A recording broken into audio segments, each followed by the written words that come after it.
Believe in Vikings. The Vikings travel to Miami for the first time since 2013, and they have not won there since 1976. They've lost four straight in Miami. It's been 46 years, I believe, since a triumph, and they only play them about once every 8 years in that town. They did beat their ass in US Bank Stadium in 2018, I believe. So let's get cracking. Sally, we didn't get to talk to you on Monday. So why don't you give us a concise or detail, whichever you'd like, a synopsis of the Bears win, another survive and advance situation. Well, let's just say I was so emotionally exhausted from the Bears game that I fell asleep and missed the whole show on Monday night. So that's pretty much sums up how I felt about it. I feel like we say this almost every week, but sitting there, it was kind of like, we've seen this before, right? Especially the last few years. But I mean, they pulled it out, and the last few years they wouldn't have. So, even though it wasn't pretty the second half, they did what they had to do. Kirk Cousins did what he had to do for them to win, and that's really all that matters. So, I'm feeling amazing about the team being 4-1. It's kind of hard for me to wrap my mind around that they're 4-1, but now I find myself thinking like, well, gosh, when are they going to lose another game? I'm kidding, but it's hard to see them not winning the division at this point for me, which is doesn't feel normal, doesn't feel comfortable. Actually, it does feel comfortable. That's the thing. It's a good feeling. You're That's just what's not used weird. to it. It's not familiar. Yeah, and the season is flying by. It is. I had my homeboy Josh Fry from Purple PTSD on my YouTube show today, and it kind of hit me. He said out loud that based on who they're playing, that they should be 7-1 here pretty soon. And that just like put like it went right through me. I was like, holy shit, Vikings could be 7-1. Like they should be 7-1 based on their depth chart, the matchups that are coming up after the Kirk revenge game in the nation's capital. It's wild that we could be thinking about a 7-1 team. And I'm eternally now, the last 3 weeks, but especially after this week, I'm trying to decide if the Vikings are a good team that are aspiring to be great, and this is the lead up, or if they are truly a average, decent team that's getting lucky. What do you think, Sally? Where do you on that barometer?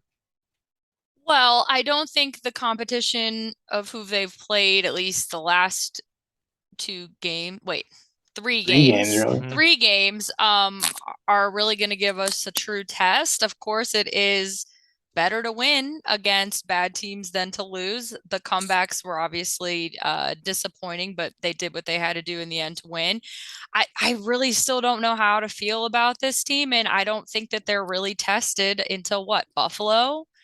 And we'll get our asses beaten that game, right? And I mean, they should. I mean, being the powerhouse that Buffalo is right now, and that it's at home for Buffalo. So I don't even know if that's going to be a true test. It's really weird to have this schedule that just seems so, I don't want to say easy, but subpar opponents for a big stretch. Only our fan base could find a way to be a melancholy 4-1. It feels well, like I'm not melancholy. No, not you, but generally speaking, the chirpbacks on social media are like, oh, but they could easily be 1-4. It's like, screw you. We've already done that shit before. I'm so sick of that. Because the other one, enjoy it while we have it. Like that's the thing. What I like kind of to continue on that discussion. This is a 4-1 team, but it doesn't necessarily feel like it. Like in Brian, if he was here, that 09 team, like that felt like when they were 7-1, that felt like that was what needed to be. And I can't even remember that loss early on, who it was. But this is one where it doesn't feel like.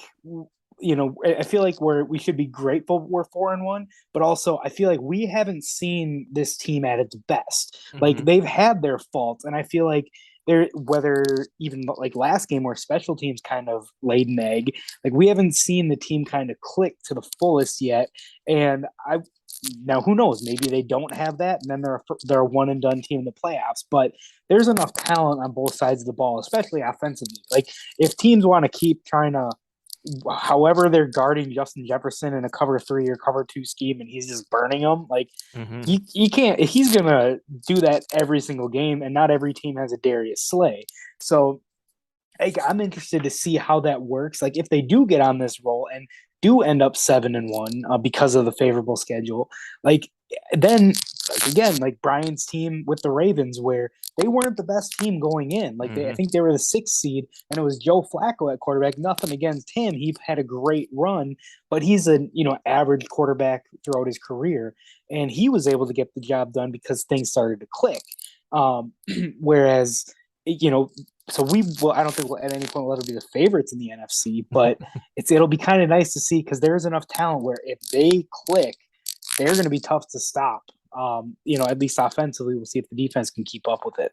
I think, to your point, for our generation, so to speak, when the Vikings are considered Super Bowl contenders, which has only really been 3 times, 98, arguably 2000 and 2009, they are a good football team that is beating people's asses that we expect to win.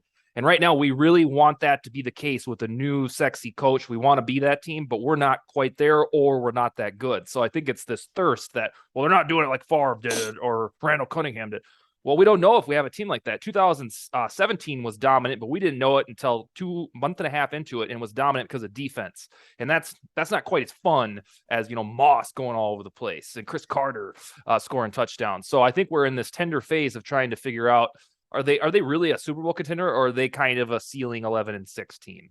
But I think the best part about kind of how these last few games have gone, I think it'll help them get battle tested later on in the season, because it's the opposite of last year where, like it was a deflating feeling, even as a fan, like thinking that, well, they're just going to go down and score. They're going to go down. Like we can't stop them. Now it's like, all right, we are now, like there's more faith on it, at least for me, where, hey, we might be able to get a score. We might be able to get a touchdown rather than a field goal as we would have in years past. And then also, then Cam Dantzler comes and makes a great play where we seal it on defense, where, again, Zimmer was a great defensive coach, but when was the last game that our defense sealed it? Like it was, that Broncos game where we had the comeback. It wasn't that our defense made a play. It was that we got 4 stops on 4th, or it was a 4-down stop. It wasn't against Brandon Allen. Exactly. So that's where I look at it as these games will help the team. Like, granted, the Buffalo game is going to be a loss, barring some inclement weather like how they had in New England last year. Just because Buffalo's a great team. Like Josh Allen's on another level. They have a really good team. But you look at the rest of like even the Cowboys, that game here. Dak or no Dak, like we can match up with them because of our offensive line. Teams that give pressure aren't good. Like at least with Sawh, the way he's been dominating, like it's not like Kirk's going to be rushed up front. And if we execute, I think we can hang with a lot of those teams. Not necessarily the Bills at this point. So, Sally, we go to Miami on Sunday. It's kind of the first time this season we don't have like a special game. We've had 3 division games right out of the gate: Packers, Lions, and Bears. Oh my! And then we've had a prime timer where we stunk, looked like shit, and then we had a game across the pond. So every game has been like some sort of unique special matchup if you consider division games. This one's kind of normal, and it's against QB3. What is your confidence meter about the team or about going to Miami? Well, just to touch on the last point, as far as what you were saying about how people are saying, oh, well, they could easily be 1-4. Yes, but most of those same people last year were saying that they could easily be the opposite and making all these excuses of, well, if Dalvin didn't fumble at the end, well, if the kick wasn't missed at the end, well, if this didn't happen at the very end, then they would be 5-0 or whatever the argument was last year. And what did I always used to say? I mean, we all say good teams find a way to win. And this team has found a way to win for the most part and change the tone of the game, which Zimmer's Vikings could almost never do. So feel good about that. But as far as this week goes, I forgot what we were saying about QB3. I mean, they have the Dolphins have so many injuries that, I mean, they should easily handle it.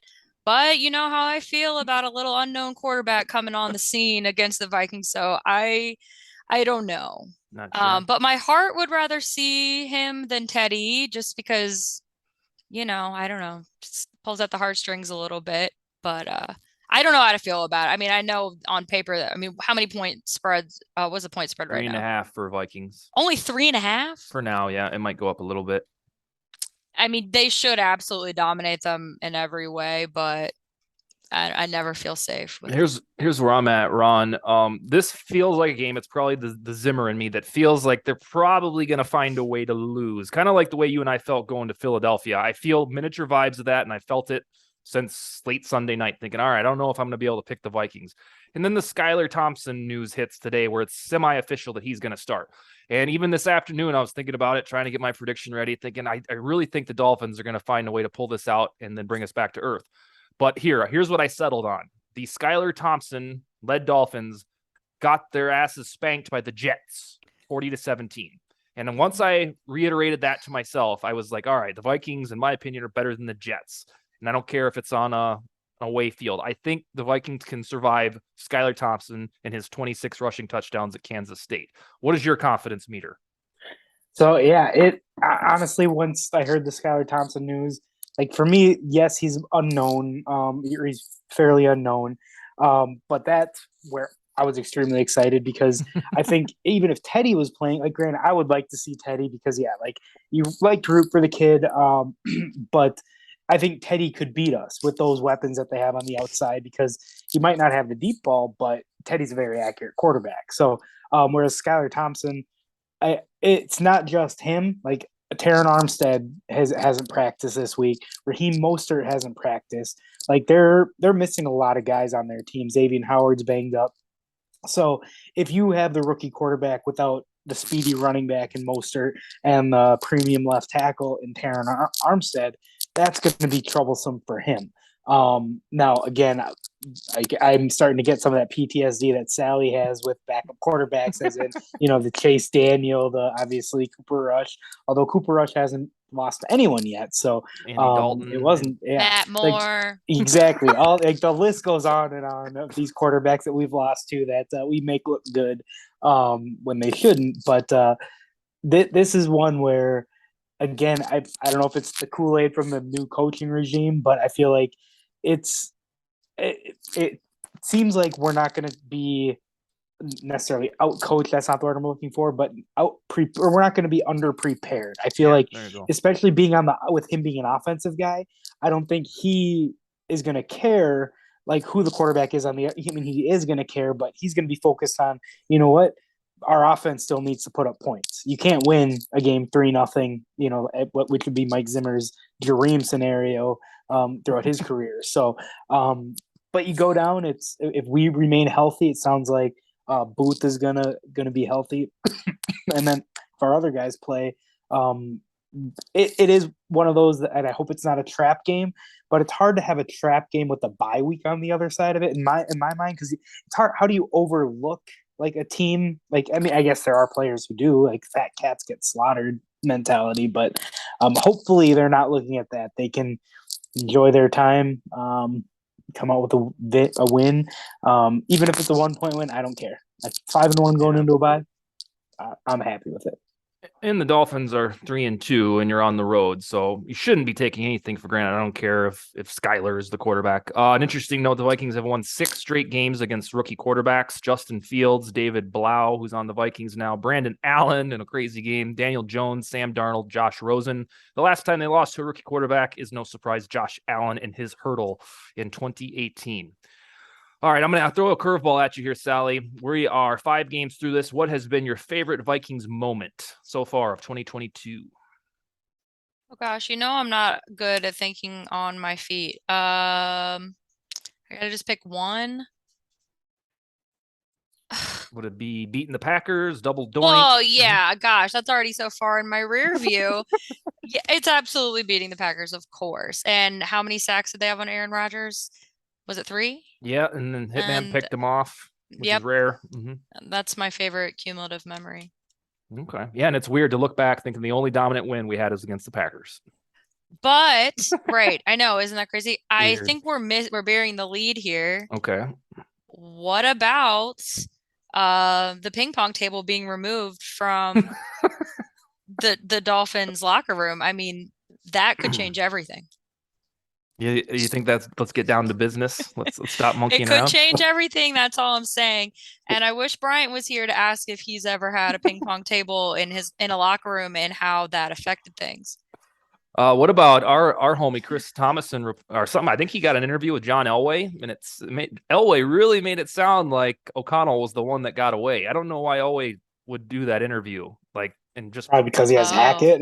Well, I know. Was it being cerebral to say like we really liked this Kevin O'Connell? It was down to 1A, 1B, him and Nate Hackett. It was just curious timing that they are going through a seismic downturn about decision making, and Elway steps into the arena with our guy Chris Thomason and just tells all about Kevin O'Connell.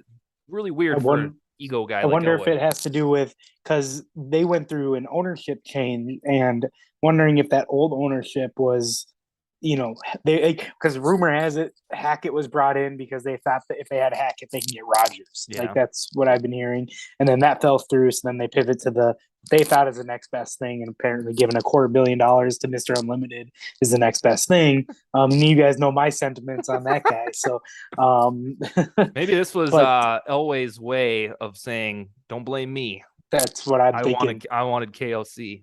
That's hilarious. Well, we really dodged a bullet there. Oh my goodness! I think some people did want him. Can't remember who, but I think we just were hoping for an offensive guy just to change pace. And I think even up until week 1, you would have said Hackett or O'Connell, who cares? Either they'll do just fine. But now it's looking like Kwesi made the right hire. Raun, what's been your favorite moment? It can be the Packers. It can be double doink. It can be anything, really. For me, honestly, I think it comes from Sunday's game and that 17-play drive. That to me is like that shows that this is a good team or capable of being a good team. Because again, in prior years with this squad, they would go down and they might put a long drive together, but it would end up in a field goal, and then they would be satisfied with that. Whereas this one, whether it was Kirk scrambling, whether it was all those third downs, the third down conversions, and then the goal line push, every step of that drive felt like they're going for a touchdown. And I doubt that they would go for it if they were on a fourth down, because taking the lead at that point, you do. But it just felt like they were coming out of that drive. We're owning this. We're not going to give them a chance to have much time left. And that was a stamp of we're going to dictate the pace. To me, that was the biggest thing. I mean, there's a lot of, the double doink, obviously Packers win. That was the stamp of, okay, this is a good team that I think when they get up to snuff, they will continue to play and be able to dictate the tempo. I think deep down mine was the beating the Packers in general, just because it was so much suspense. The honeymoon was kind of winding down. We had to put rubber to the road, and then they came out and won decisively. It was like, oh my goodness, we were kind of right about this guy. But I think it was so cool to beat the Saints and have the double doink, because it finally gave us some breathing room. For so long now, my entire Vikings writing career, I've been writing about a team that's always 4-5, 5-5, 5-6, and just trying to not drown. And then when you go to 3-1, you get a little bit of house money. That's all right. If we lose the next game, and it's not the end of the world. And bada bing, we're sitting at 4-1 now, and it feels like, all right, well, if they somehow drop one of the Dolphins, all is not lost. Whereas in the last 2 seasons, every game felt like a dagger because it was just straddling this mediocrity line. So I think in terms of suspense and emotion, Will Lutz missing that kick was okay. Good. This team actually has some breathing room, and we're probably going to go to the playoffs after a 3-1 start.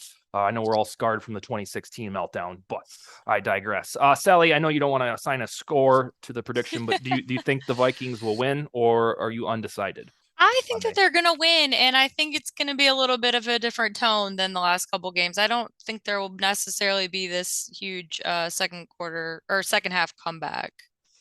Yeah, that's another I think problem for the naysayers, the could be 1-4 crowd, is that all of these games are manufactured comebacks where we do our little dance to get ahead and look little dominant in the first half, and the third quarter happens and we look like buffoons. 33-6 have been outscored in the third quarter, and that shit's going to catch up to you against the Patriots or the Bills or some team that knows what they're doing.